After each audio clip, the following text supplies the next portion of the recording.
En este vídeo nos remontaremos a los inicios del sistema para entenderlo mejor desde su origen. El justo a tiempo, el Just in Time, se originó en Japón, como comentábamos en la introducción, lugar en el que se aplicó por primera vez en una empresa de automóviles muy poco conocida en Occidente entonces, llamada Toyota, que empezó a utilizar esta técnica a primeros de los años 50.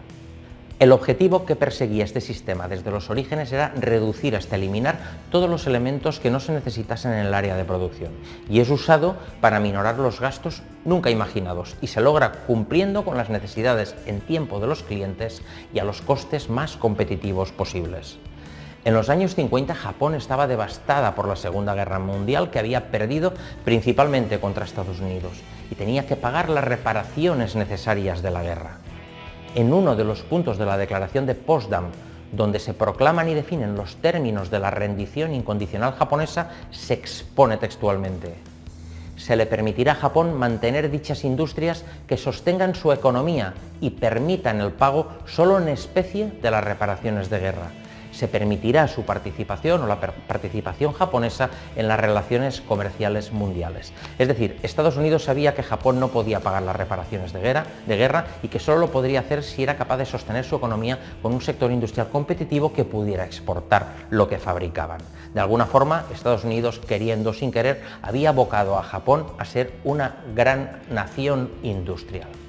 Debido a las escasas dimensiones en cuanto a territorio con las que cuenta Japón, el espacio físico es un factor muy valorado allí. En ese momento lo era sobre todo la escasez de materias primas y de los recursos financieros. Mientras Ford en Estados Unidos aumentaba su competitividad gracias a las economías de escala, produciendo grandes cantidades de vehículos todos iguales, de manera muy automatizada, con grandes inversiones tanto en sus líneas como en sus inventarios en curso, como inventarios de producto terminado, sin opciones de personalización, Toyota tenía que hacer más con menos.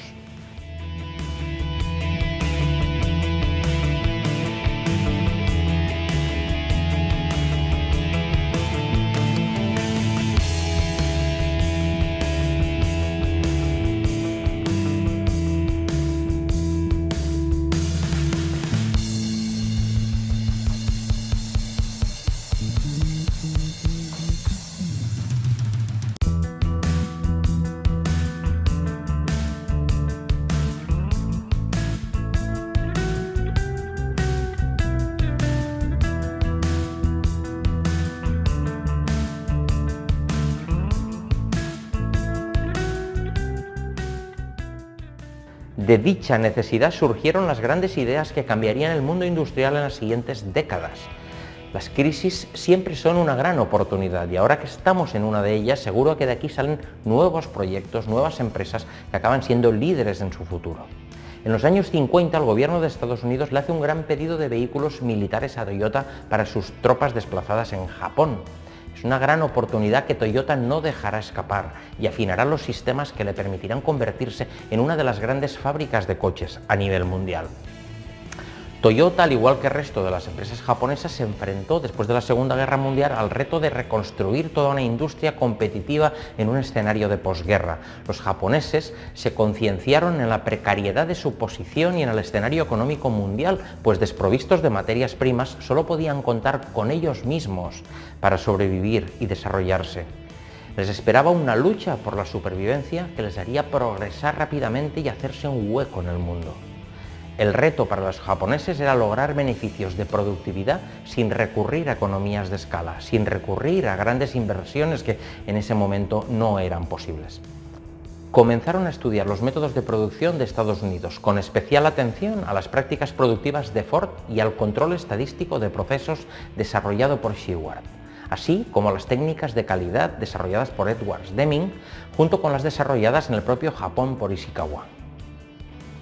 Precisamente en ese entorno de supervivencia, la compañía Toyota fue la que aplicó más intensivamente la búsqueda de nuevas alternativas prácticas. A finales de 1949, un colapso de las ventas obligó a Toyota a despedir a una gran parte de la mano de obra después de una larga huelga.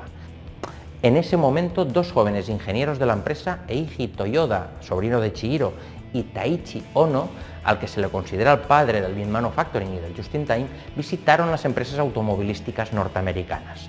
Por aquel entonces el sistema americano propugnaba la reducción de costes fabricando vehículos en grandes cantidades, pero limitando el número de modelos y de opciones de personalización.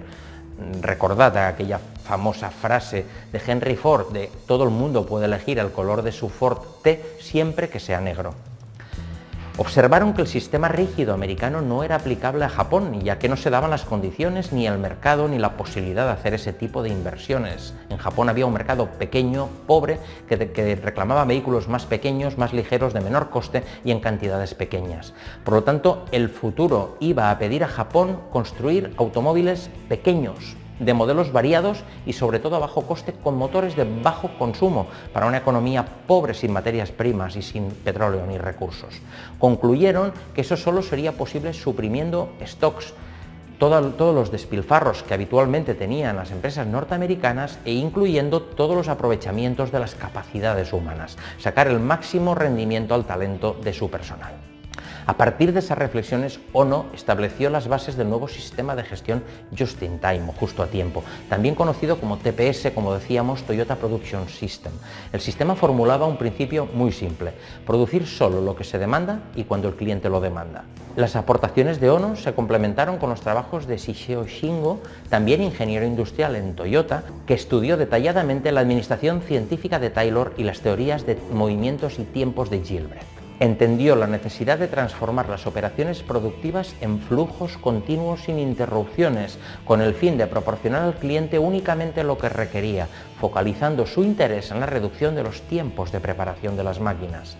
Las primeras aplicaciones se centraron en la reducción radical de los tiempos de cambio de herramientas, creando los fundamentos del sistema SMED que veremos en otro curso.